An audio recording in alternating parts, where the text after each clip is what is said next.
ابو ہریرہ رضی اللہ تعالیٰ عنہ فرماتے ہیں نبی کریم صلی اللہ علیہ وآلہ وسلم نے ارشاد فرمایا من لم يسأل اللہ یغضب علیہ، من لم يسأل اللہ یغضب علیہ، جو شخص اللہ سے نہیں مانگتا اللہ اس پر ناراض ہو جاتا ہے۔ جانتے ہیں کیوں؟ اللہ سے نہیں مانگتا تو اللہ ناراض ہو جاتا، کیوں ناراض ہوتا؟ نہ مانگنے کی وجہ کیا ہو سکتی ہے؟ یا تو یہ کہ ہم غنی ہیں، ہمیں کوئی حاجت نہیں، ایک وجہ تو یہ ہو سکتی ہے، اور یا کبر ہوگی ہمارے اندر، میں کیوں مانگوں، ہم کیوں ان کے سامنے جھکوں؟ اس کی وجہ سے اپنے اندر بڑک پن۔ انسانوں سے تو انسان کے ساتھ معاملہ کرتے ہوئے یہ دو صفت اگر اپنے اندر اپنائے بہتر ہے۔ کون سی دو صفت؟ نہ مانگنے کی جو دو وجوہات ابھی میں نے ذکر کی، ایک غنائیت، انسان کے اندر غنائیت پائی جائے، نہ ہو کر کے بھی غنائیت ہو۔ اس لیے نبی صلی اللہ علیہ وسلم نے کیا کہا؟ خیر الغنا غنى النفس، خیر الغنا غنى النفس، کہ انسان کے دل کے اندر مالداری ہے، غنائیت یعنی بے نیازی ہے، وہ اپنے دل کو، اب دیکھیے کتنا عظیم اور مشہور واقعہ ہے، ان المحمدین طووا کشحهم جیاعا، ان المحمدین طووا کشحهم جیاعا، کہ محمد نامی یہ جو چار حضرات ہیں اور طلب علم کی خاطر نکلے ہوئے ہیں، کئی دنوں سے ان کے سامنے زیادہ راہ نہ ہونے کی وجہ سے بھوکے پڑے ہوئے ہیں، طووا کشحهم جیاعا، بھوکے پڑے ہوئے ہیں۔ یہ خواب میں کوئی شخص دیکھتا ہے، بلکہ وقت کا گورنر دیکھتا ہے خواب میں، ایسا معاملہ ہے، اور وہ اپنے ایلچی کو ڈھونڈنے کے لیے بھیجتا ہے، اور وہ ڈھونڈتے ڈھونڈتے وہاں تک پہنچ جاتا ہے جہاں یہ لوگ اقامت پذیر تھے۔ تو اس وقت ان کے یہاں کیا ہو رہا تھا؟ جب صورتحال برداشت کے باہر ہوئی، آدمی ایک دن برداشت کرے گا، 2 دن برداشت کرے گا، 3 دن برداشت کرے گا، ابھی جیسے لاک ڈاؤن ہے، اس کے بعد یا تو مر جائے اسی کے اندر بند، اور یا باہر نکلے، اسباب تلاش کریں، ظاہری اسباب۔ ان لوگوں نے بھی ایسے ہی کیا، کہا ہمارے اوپر کی جو صورتحال ہے وہ آپ دیکھ ہی رہے ہو، اب ہم میں سے کسی ایک کو باہر نکلنا چاہیے، لیکن کوئی نکلنے کے لیے تیار نہیں، چاروں میں سے کوئی نکلنے کے لیے تیار نہیں۔ صورتحال یہاں تک پہنچی ہوئی ہے، پھر بھی کوئی نکلنے کے لیے تیار نہیں، اس لیے قرآن اندازی کی گئی، اور قرآن اندازی میں جن کا نام آیا جانتے ہو کون تھے؟ محمد ابن اسحاق ابن خزیمہ، محمد ابن اسحاق ابن خزیمہ، ان کا نام سنے؟ انہوں نے ایک عظیم کتاب حدیث کی لکھی ہے، صحیح ابن خزیمہ کے نام سے، صحیح ابن خزیمہ، چھپی بھی ہے، کچھ حصہ اس کا ملا ہوا ہے اور وہ چھاپ دی گئی ہے، صحیح ابن خزیمہ، ان کا نام نکل گیا۔ یہ ہوا کہ انہیں اب جانا ہوگا، تاکہ باقی جو 3 لوگ ہیں ان کے تعلق سے کچھ انتظام ہو جائے، کچھ بندوبست ہو جائے۔ انہوں نے کہا ہمیں تھوڑا سا وقت چاہیے، تھوڑی سی مہلت چاہیے۔ وضو بنائے اور اپنے مصلی پر کھڑے ہوئے 2 رکعت نماز پڑھنے کے لیے۔ وہ نماز ابھی جاری ہی رکھے ہوئے تھے کہ دروازے پر دستک ہوئی، اور دستک دینے والے نے وہ واقعہ سنایا جو شروع میں نے آپ کو سنایا. اور اللہ رب العالمین نے ابن خزیمہ کے اس جذبے کی قدر فرمائی.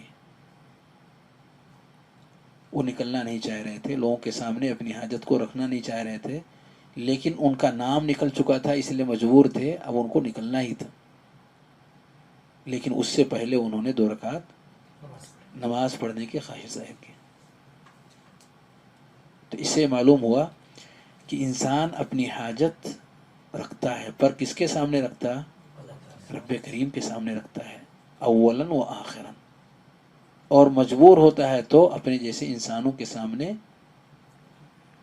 اس حالت میں رکھتا ہے.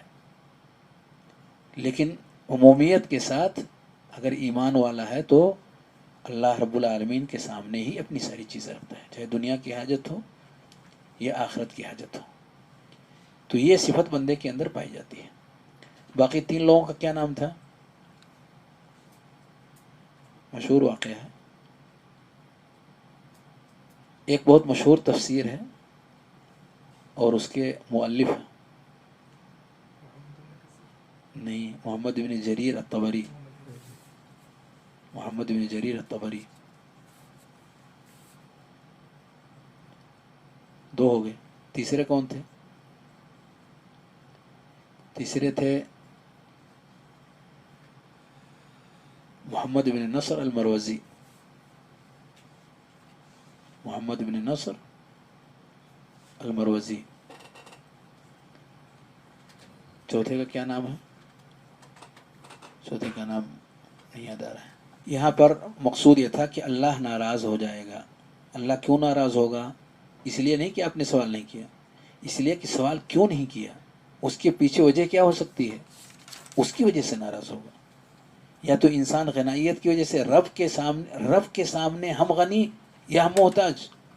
انسان سے تو بے نیازی کر سکتے ہیں، بے نیازی کا معاملہ گرچہ ہمارے پاس نہیں ہے، کیونکہ انسان کے سامنے ہاتھ پھیلانا یہ ذلت، یہ رسوائی ہے. چہرے کا پانی بیچنا ہے ایک طرح سے. لیکن رب کریم کے سامنے تو عبادت. تو یہ عبادت بندے کے اندر کیوں نہیں آتی کہ اس کے سامنے اپنی حاجت کو رکھے گا؟ غنائیت کے بجائے اصل ہمارے اندر فقر ہے، حاجت رب کے سامنے. تو یہ صفت آنی چاہیے. یہ صفت اس کے اندر نہیں تھی، اسی لیے اس نے سوال نہیں کیا. دوسری صفت کبر کی طرف، اپنے آپ کو جو کوئی بڑا سمجھتا ہے تو اپنے چھوٹے کے سامنے نہیں جھکتا. دعا مانگنے کا معنی یہ ہے کہ اپنے سے بڑے کی طرف ہاتھ پھیلا رہے ہیں. اور اگر کبر کسی کی زندگی میں آ جائے تو رب کریم کی کبریائی اور اس کے اندر کا یہ کبر دونوں میں ٹکراؤ کی شکل ہے.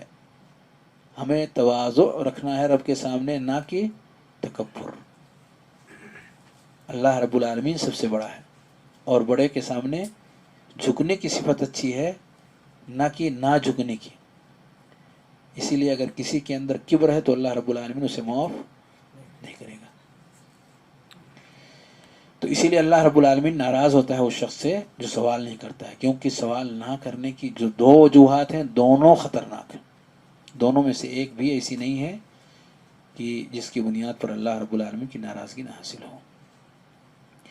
لیکن اس کے بجائے اگر ہمارے دلوں کے اندر حاجت ہے، ضرورت ہے، اللہ رب العالمین سے محبت ہے، اور اسی کا ہو کر کے ہم زندگی گزار رہے ہیں، تو جیسا کہ کسی نے کہا ہے من کان للہ کما یرید، من کان للہ، یہ مقولہ ہے ایک طرح کا، من کان للہ کما یرید، من کان للہ کما یرید.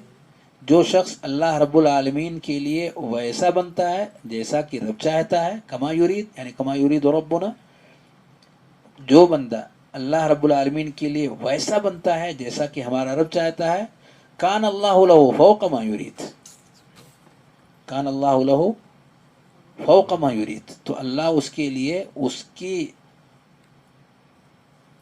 تصور سے کہیں اوپر اس کے لیے بن جاتا ہے. ہوتا ہے کہ نہیں؟ کوئی دلیل؟ مشہور حدیث ہے کہ بندہ جب ایک بالش اللہ رب العالمین کی طرف بڑھتا ہے تو اللہ اس کی طرف ایک ہاتھ بڑھتا ہے. وَإِذَا تَقَرَّبَ إِلَيَّ شِبْرًا تَقَرَّبْتُ إِلَيْهِ ذِرَاعًا، حدیث قدسی ہے، تقربت الیہ ذراعًا.